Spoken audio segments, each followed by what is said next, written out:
Good evening to all of you. My name is Tiwari. I am basically from MERN district, Satna, but currently I am living in Indore. I have done my graduation in 2020 from Government Engineering College, Shiva. After completing my graduation, I went to Indore. One of my friends suggested me for software testing course in Shiva Concept Solution, Indore.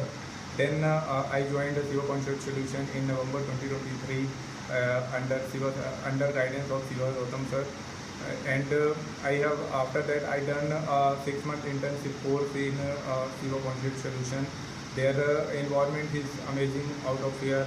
It's a #1 institute in Indore for programming languages, and currently I am working in a reputed company in Indore with 3.5 LPA, and their faculty is also amazing too out of here.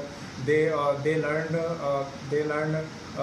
how to improve your career in IT industry, and how to give an interview with confidence, and how to improve.